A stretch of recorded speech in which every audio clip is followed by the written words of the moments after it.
Ladies and gentlemen, President Barack Obama.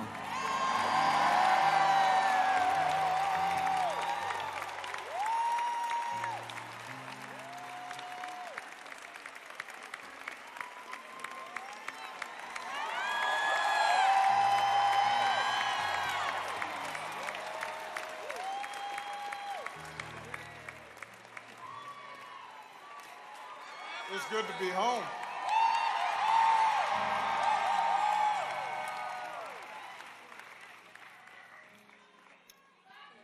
I love you back.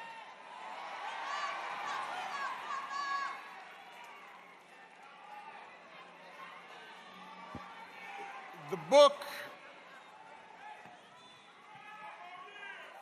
book of Isaiah. Where are you at? Now, see, I believe in the Constitution.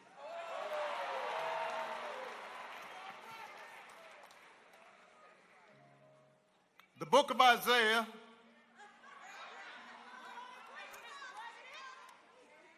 God is looking for a messenger to guide a hardened and resistant people. And the Lord asks, whom shall I send? And who will go with us? To which Isaiah replies, here I am, Lord. Send me.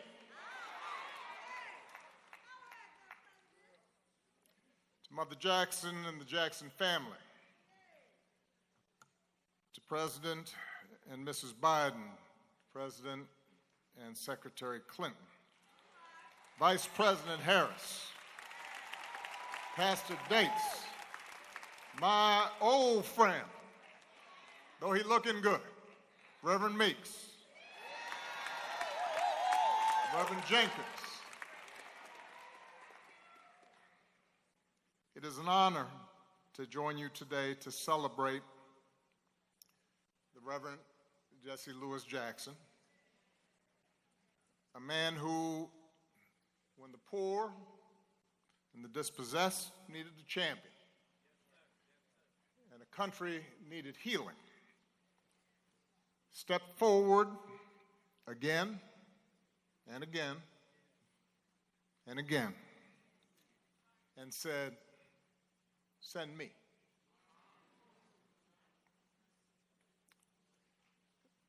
Reverend Jackson's immense gifts were apparent at an early age, even if his circumstances conspired to try to hold him back. Born out of wedlock to a teenage mom, growing up under the oppressive cloud of segregation, confined to schools, sports facilities, movie theaters that were separate and unequal. It was a world where on Thanksgiving he'd have to wait for his mother to come home on the bus carrying leftovers from the dinner she had to cook for somebody else. A world designed to tell a child that he or she could only go so far. That to think otherwise would be foolish or dangerous, and that wisdom required you to accept your lot in life. And young Jesse refused to accept that verdict. He was a born leader, an athlete, a talker, knew how to talk, star quarterback, student body president. He could have succeeded within the confines that were determined for him and had a successful life. But like so many of his generation, so many extraordinary civil rights leaders in the late 50s and 60s, that Joshua generation, he instinctively understood that individual success meant nothing unless everybody was free. So he became inspired by the bus boycotts in Montgomery. He led 7 black students into the whites-only library, sitting down and getting arrested for reading. Think about that. The library closed, but then it reopened. And when it did, it was open to everyone. Send me, Jesse said, even as a young man, and the world got a little bit better. By the time Reverend Jackson graduated from college, he had attended Chicago Theological Seminary.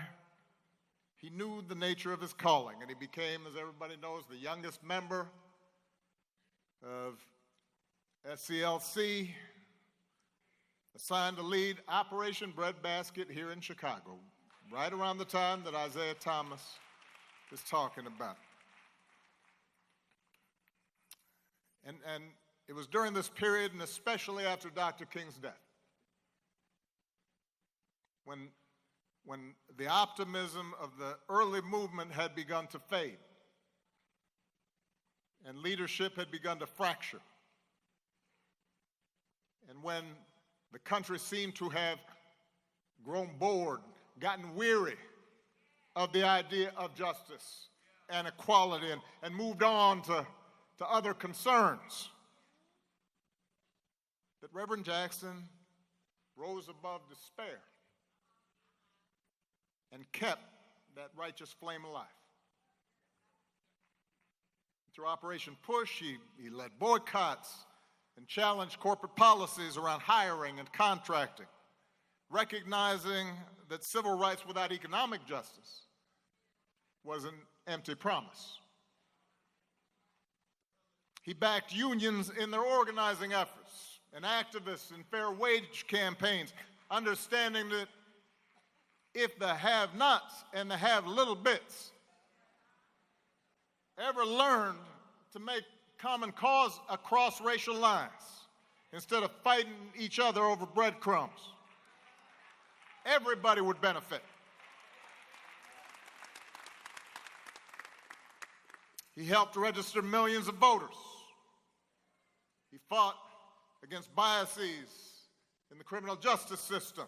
He drew attention to local abuses of power and called folks at the national level to account.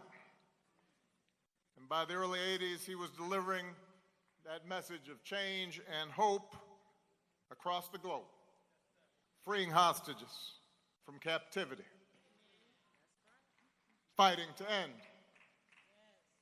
apartheid in South Africa. And then, in 1984, as the powers that be in Washington were rolling back hard-won progress,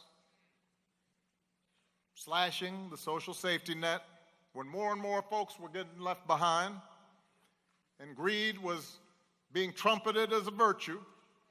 See, we've been there before.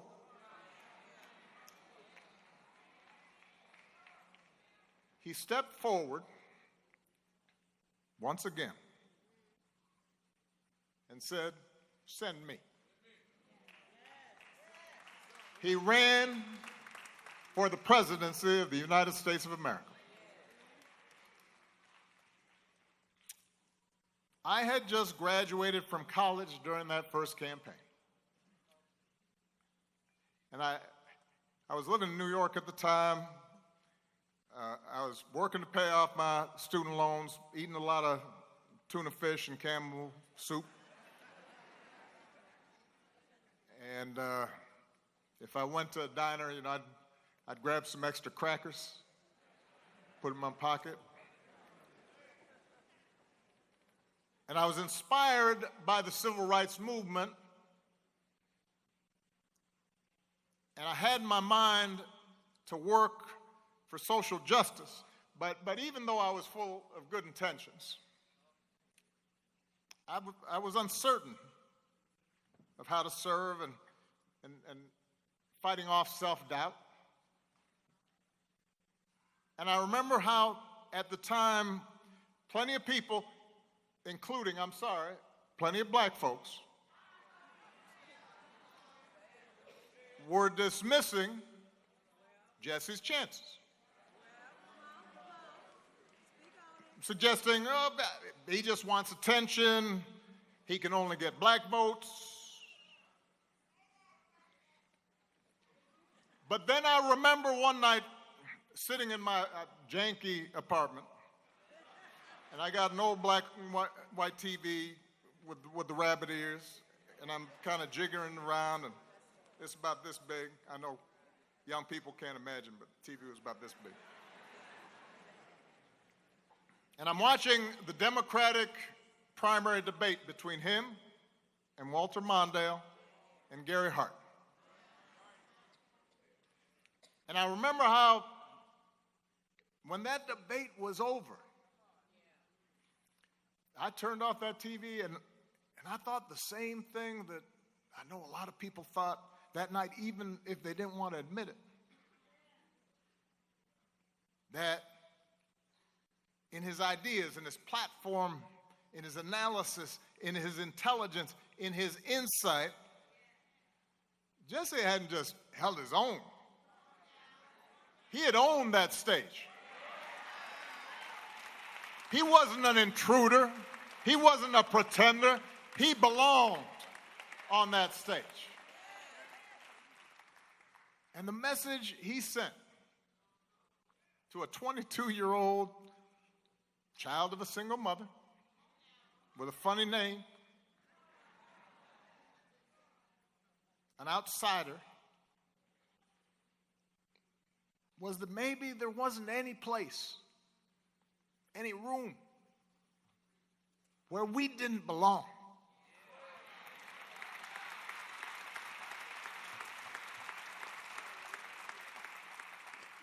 And that message of fairness and dignity, of justice and hope,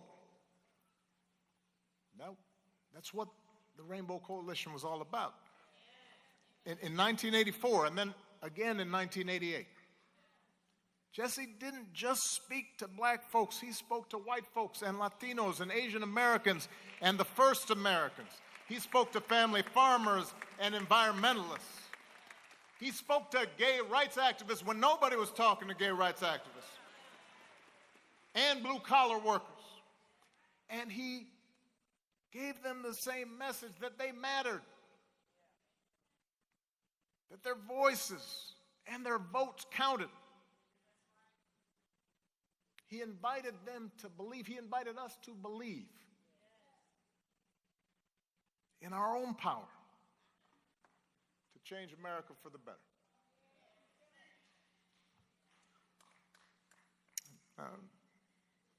By the delegate count, Jesse's two candidacies ultimately came up short. But he paved the road for so many others to follow. Doug Wilder became the first elected black governor. Carol Moseley Braun went to the U.S. Senate. Because of Jesse, the Democratic Party changed its rules, ending the winner-take-all distribution of delegates during presidential primaries, which meant underdogs and outsiders like Bill Clinton or Bernie Sanders could stay competitive and build momentum instead of getting knocked out early. And it was because of that path that he had laid, because of his courage, his audacity, that 2 decades later, a young black senator from Chicago's South Side would even be taken seriously as a candidate for the presidential nomination.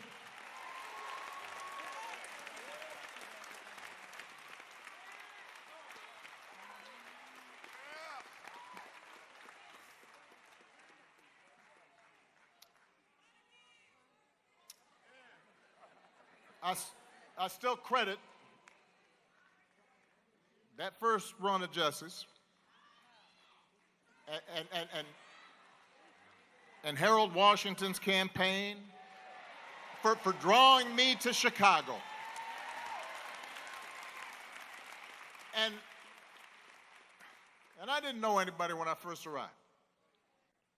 And I was working as a community organizer, as it so happens, in neighborhoods right around here.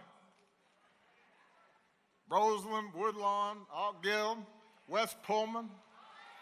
And I'm meeting these young preachers like Meeks and some crazy priest named Flager.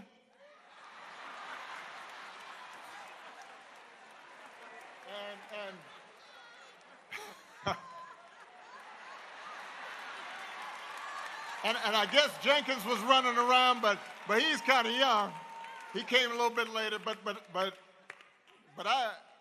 so I'm going to churches and I'm listening to all these amazing preachers and it was hard work. And half the time I didn't know what I was doing. And progress was slow. And I definitely didn't know how I was going to survive these Chicago winters. Because I grew up in Hawaii. But I do remember heading to the Push headquarters some Saturday mornings to listen and learn from Reverend Jackson. And y'all remember how on some mornings, if there was a major issue going on, the room would be packed to the rafters. And sometimes some celebrity just wanders in. And then some mornings it was kind of low-key. Either way, though, the announcements would be made, and Reverend Barrow would say a prayer, and Jesse'd sit there, and then finally he'd gather himself up and stand, and he'd start kind of slow, you know. And sometimes he'd talk kind of low, so you couldn't quite catch what he was saying. So everybody lean in. And over time, it was that same boundless energy that would emerge, and that same passion and that same insight. And he'd offer you a master class in economics on a Saturday morning. And he'd give you a seminar in American history and American politics. And he'd make complicated things plain. And he'd tell stories that would make you laugh one minute and cry the next. And whether you were a bus driver or a teacher or a business leader or a young organizer, you came away from those meetings with a better understanding of how the world worked, how power worked. And more importantly, he made you believe that if we came together, we could make the world work better. Now, we've been talking about Jesse telling us we are somebody. I am somebody. And he wasn't just talking to young black boys like Isaiah, though he loved them fiercely. He wasn't just talking to young black girls to help them believe, though he believed in them. He was talking about everyone who was left out, everyone who was forgotten, everyone who was unseen, everyone who was unheard. And in that sense, he was expressing the very essence of what our democracy should be. The ideals at the very heart of the American experiment. The belief that regardless of what we look like or how we worship, regardless of where our ancestors come from or how much money we got, we're all part of the American family. We're all endowed with the same inalienable rights to life and liberty and the pursuit of happiness. We're all obligated to answer the call and step forward and take responsibility for making wrongs right and for caring for our neighbors and bringing the reality of America a step closer to its glorious ideals. And answering that call isn't always easy. And Reverend Jackson and his family knew that better than most. To do what he did, he would endure all kinds of hatred and setbacks and betrayals and doubters and death threats. He would sacrifice, as Jim Reynolds pointed out, the leisure and comfort of what was available to him as a far more financially secure life. And those sacrifices were not his alone. They were shared by his wife and his children. And they bore that burden with grace and strength. I got to know the Reverend and his family over the years, and as I watched his children follow his example of service, I came to appreciate the conviction that drove him, that he had passed on, the faith that guided him and that he had passed on. And it was a faith that didn't waver, a flame that burned bright, even as his body began to fail. The last time he and I had a chance to visit in person, he was already ailing. It was getting difficult for him to stand, difficult for him to speak. We were in Hyde Park, in a hotel room. I embraced him and figured we'd just have a low-key visit. Maybe he'd need some rest. And he starts coming up with this project and this initiative and issues I needed to look into. And here's some commentary that he would suggest, and some phrasing that he thought might work, and maybe we might co-write an article.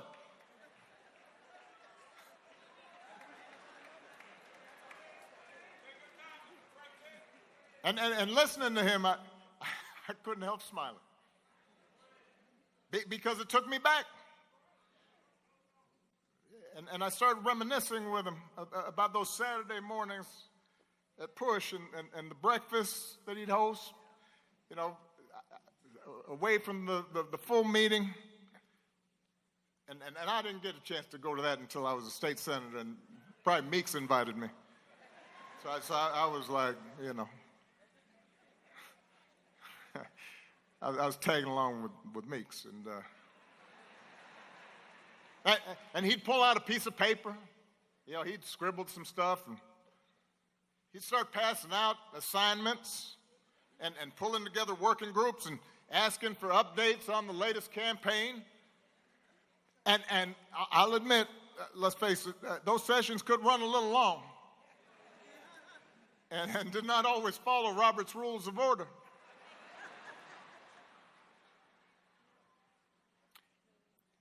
But when Jesse called your name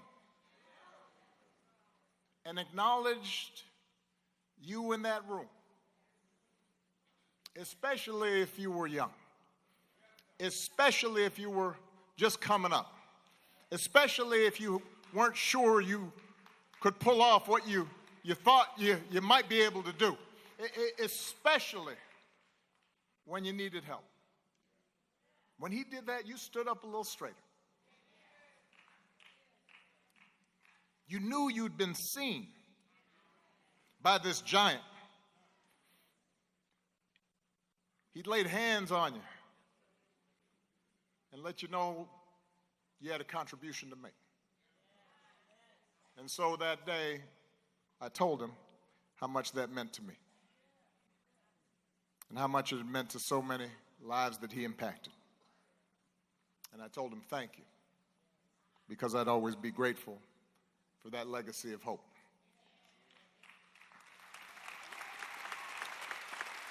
I know I've gone long.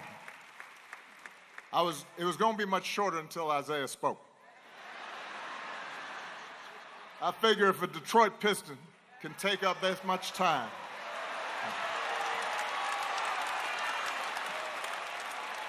It was beautiful, and I mean that. Love me some Isaiah.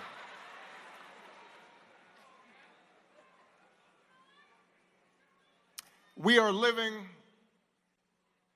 in a time when it can be hard to hope.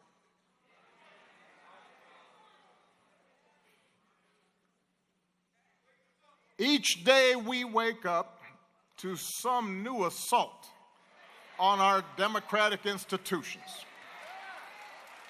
Another setback to the idea of the rule of law. An offense to common decency. Every day you wake up to things you just didn't think were possible. Each day we're told by those in high office to fear each other and to turn on each other, and that some Americans count more than others, and that some don't even count at all. Everywhere we see greed and bigotry being celebrated, and bullying and mockery masquerading as strength. We see science and expertise denigrated, while ignorance and dishonesty and cruelty and corruption are reaping untold rewards. Every single day we see that. And it's hard to hope in those moments. So it may be tempting to get discouraged, to give in to cynicism. It may be tempting for some to compromise with power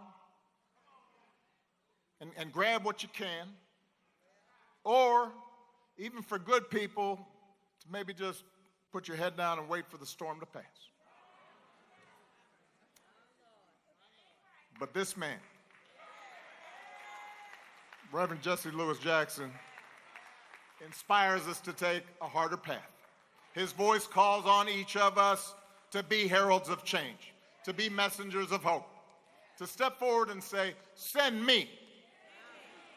Wherever we have a chance to make an impact, whether it's in our school, or our workplaces, or our neighborhoods, or our cities. Not for fame, not for glory, or because success is guaranteed, but because it gives our life purpose. Because it aligns with what our faith tells us God demands. And because if we don't step up, no one else will. How fortunate we were that Jesse Jackson answered that call. What a great debt we owe to him. May God bless Reverend Jackson. May he rest in eternal peace. God bless you.